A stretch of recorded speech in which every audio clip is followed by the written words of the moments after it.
धोखा यार। अरे हम जानते बुखार ज्यादा तेज आने लगा गोली खा नहीं लिया यार ये दवाई डॉक्टर पर कोई क्या बात हां आता ही जल्दा उठा उठा ले खाओ मजाक न कर चला बे चले का खेते खेती देखी काका को हम कैसे कर उठा अंदर आके बुखार हो जाता है ये क्या है यार ये तरह करे लागे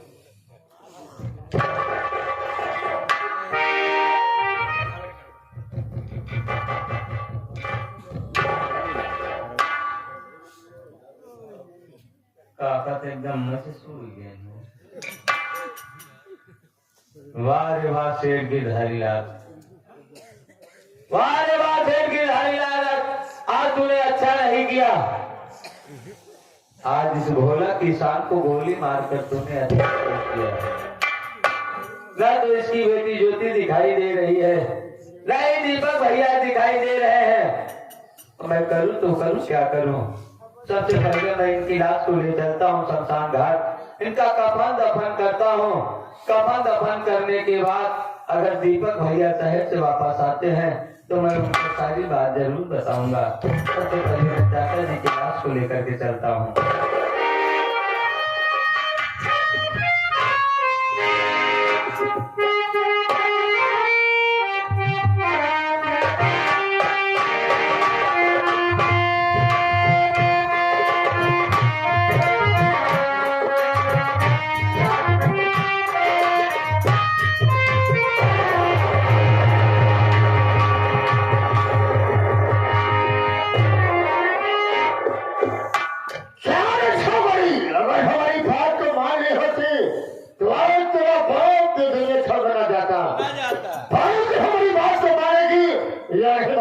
मान ले रे थोड़ी देर के लिए बात और क्या हाथ धोते हो उसे छोड़ दीजिए मुझे जाने दीजिए हाथ धो रहे हैं तुम्हारे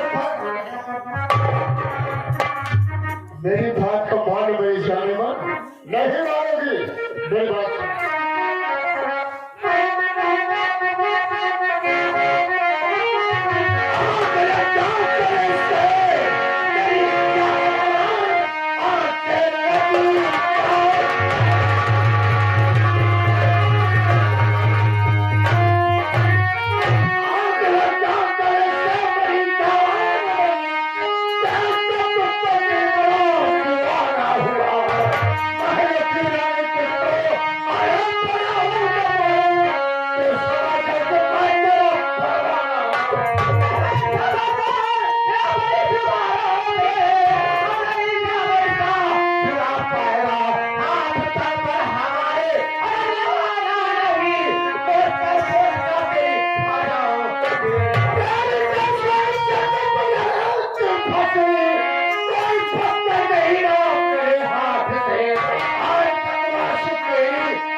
साथ नहीं जाऊंगा। बोल मारे नहीं मारेगी, यही मारेगी साथ।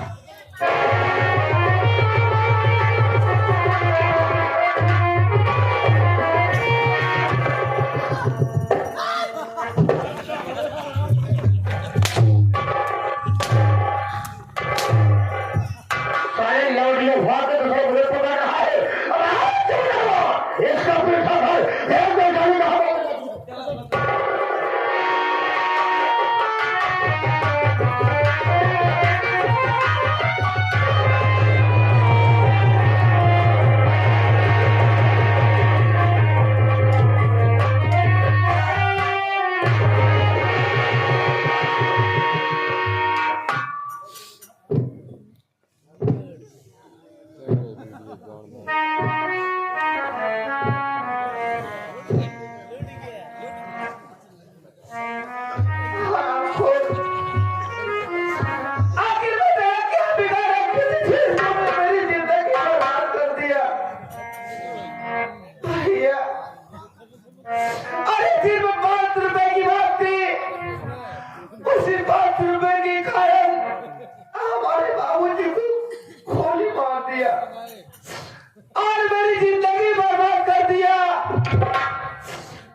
कहती है जरूर बताऊंगा।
लड़की ऐसा कहते हुए तेरे जवान नहीं करके गए कि डाकू तुम्हारे सिंह धर्म और ईमान का डाकू है।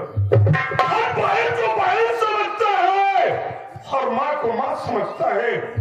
हमारा काम है अमीरों का धन लूटना और गरीबों में दान कर देना।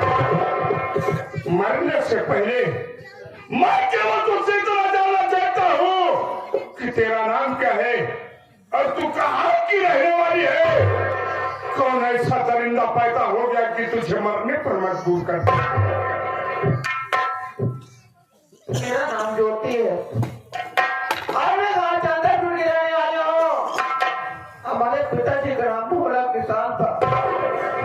गरीबी के कारण हमारे बाबूजी ने एक गिरधारी लाल के यहाँ से 500 रुपए कर्ज लाए थे और वो कर्ज ना दे सके। एक दिन हमारी झोपड़ी पर आया और हमारे सामने हमारे बाबूजी को गोली मार दिया। गोली मार देने में जबरदस्ती मुझे अपनी हवेली उठाने गया और वहां ले जाने के बाद में आरामखोर मेरी इज्जत लूट लिया। मैं किसी तरीके से अपनी जान बचाकर वहां से भागी, लेकिन अगर मैं सोचती अगर इस दुनिया में जिंदा रहूंगी तो लोग मुझे ताना मारेंगे, लोग मुझे धिक्कारेंगे, ये दुनिया वाले मुझे चैन से नहीं जीने देंगे। इसलिए मैं अपनी जान देने जा रहे थे। लेकिन बात तुम्हें बताओ, अरे डाकू ने बेटा सोचते हैं जो उनके सीने में दिल नहीं होता है और तुम किस तरह के डाकू हो जो हमारी कहानियां सुनकर तुम्हारे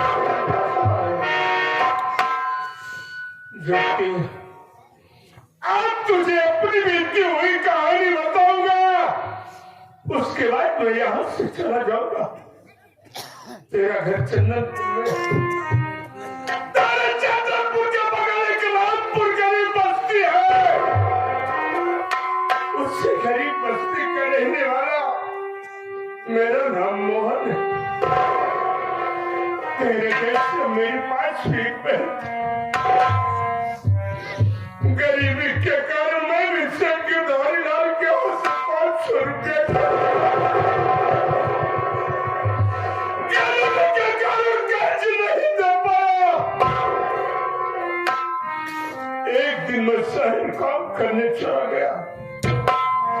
सेठ गिरधारी लाल मेरी झोपड़ी पर आया। मेरी बहन को देख करके उससे सीधी बातें करने मेरी बहन राधा उसकी बात नहीं मानी तो हर ज्यादा मेरी बहन की इज्जत को लूट लिया। इज्जत लूटने के बाद उसे चाकू मार दिया। यहाँ तक कि खून का इल्जाम भी मुझ पर लगा दिया। मैं भी तेरी तरह मर जाना चाहता था, लेकिन माँ भवानी का सहारा मिला। माँ भवानी ने देखा ना कि माहौल अगर इस तरह से मर जाएगा तो तेरे बहन की इज्जत का बदला नहीं पूरा होगा। मेरी गलती को माफ करना।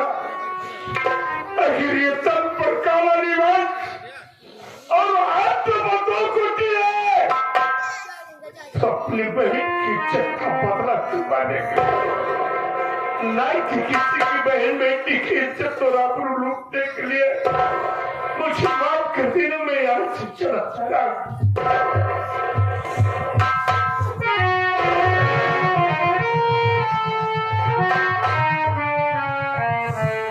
मुझे माफ कर दीजिए। मुझे ये नहीं मालूम था कि हमारी ये कहानियां तुम्हारे ऊपर बीती हुई है, लेकिन तुम्हारे अपनी बहन का भला लेने के लिए अपने हाथों में बातें उठा लिए। अरे मारी छोड़ो तू, अगर मैं इस दुनिया में जिंदा रहूं तो मैं क्या करती हूँ। मानता हूँ तेरी बात को मानता हूँ। खिलाड़ियों को मजबूर किया है तो ऊपर वाले ने किया, नहीं तो किसी मर्द से कम ताकत नारियों में नहीं होती। अरे तू पगली कह रही कि मैं एक नारी हूँ, आखिर मैं क्या कर सकती हूँ? अरे यार गुनाह करके देख, झांसी की रानी लक्ष्मीबाई अपने पीठ पर अपने बच्चे को बात करके और घोड़े पर सवार होकर के निकल पड़ी थी अपने दुश्मन का बदला लेने के लिए। एक नारी हो, एक नारी हो, हाँ बोला देवी, जिसकी भरी समाज में इज्जत लूट ली गई थी, अपने अपमान का बदला लेने के लिए अपने हाथों में बंदूक उठा लिया था। ज्योति, अगर तू मुझे एक बात मानेगी तो तुझे मैं एक बहन का प्यार दूंगा। जब तक कहानियों में जिंदा रहूंगा तेरे ऊपर आँच नहीं आने दूंगा। क्या बात है भैया?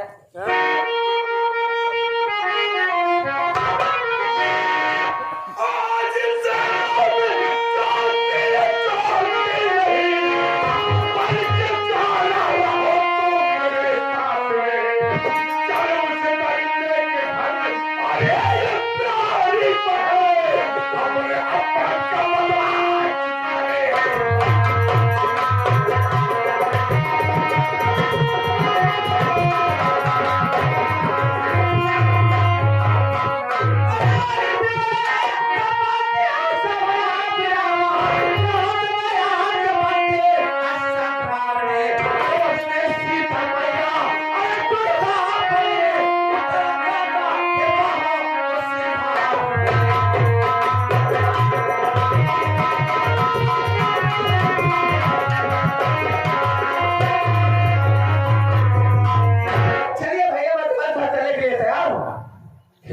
बहन ज्योति, मैं उसकी हवेली पर मुश्किल की रहता नहीं, चैलेंज और चुनौती के साथ चलूंगा।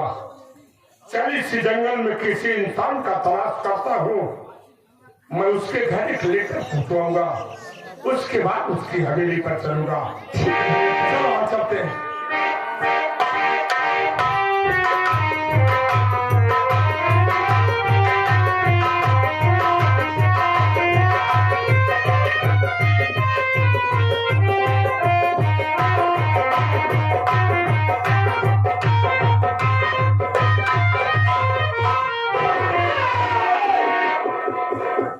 एक बात बता दे, तो इस बियाबान जंगल में मुझे ऐसा लगता है कि पुलिस का मुखबिर है।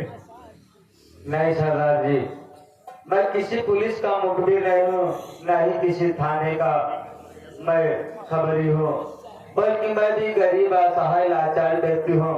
मैं भी इसी जंगल में इसलिए घूम टहल रहा हूँ, मैं भी किसी की तलाश कर रहा हूँ। अगर आपको मेरा मोहन भाई अगर मिल जाए तो मेरे मोहन भाई से मेरी मुलाकात करा दो सरदार जी। फिर उसके बाद आप मुझे हंस से गोली मार दीजिएगा। मुन्ना सुबेदार, सरदार आज तेरी दी हुई जिंदगी आज तेरे सामने सलामत खड़ी है मुन्ना।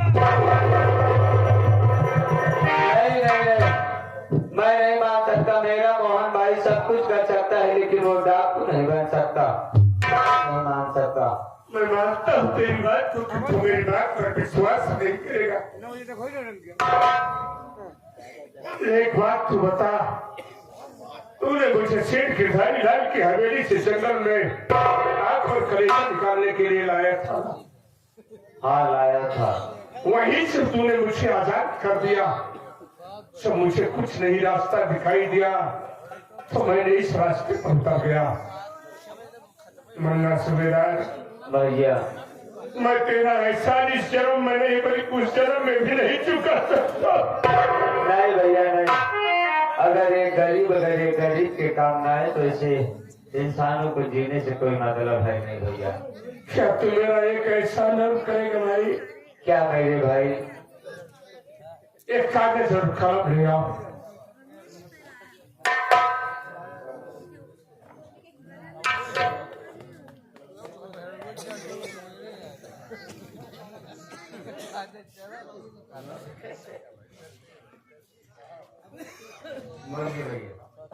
सेठ गिरधारी लाल, सेठ गिरधारी लाल, तुझे मालूम हो तुझे मालूम हो आज की रात 12:05 पर 12:05 पर तेरे घर डकैती पड़ेगी। तेरे घर डकैती पड़ेगी। तुझे जान से मार दिया जाएगा। तुझे जान से मार दिया जाएगा। तू अपनी हिफाजत के लिए अपनी हिफाजत के लिए जितनी पुलिस फोर्स लगवाना चाहता है जितनी पुलिस फोर्स लगवाना चाहता है लगवा सकता है। लगवा सकता है। तुम्हारा दुश्मन डाकू तूफान सिंह, डाकू ज्वाला रानी, डाकू गोवर्धन सिंह, दहशत अली छल्ला छक्का मैक्सी भाई। इस लेटर को ले जा करके सेठ गिरधारी लाल के हवेली पर छोड़ देना। जब हमें मौत के मुंह से हम निकल के फिर अकेला काम करते। मुन्ना सुबेदार, तू आगे आगे चल, मैं पीछे से तेरे आ रहा। अगर तेरे शरीर पर खरोच आ गई तो उसकी हवेली को तहस नहस कर दूंगा। ठीक है भैया, अगर आप कहते हैं तो मैं जा रहा हूँ सेठ गिरधारी लाल के यहाँ। मैं किसी न किसी भेष में लेटर को पहुंचाकर फिर इसी जगह मुलाकात करूंगा आपसे। जय माँ भवानी। जय माँ भवानी।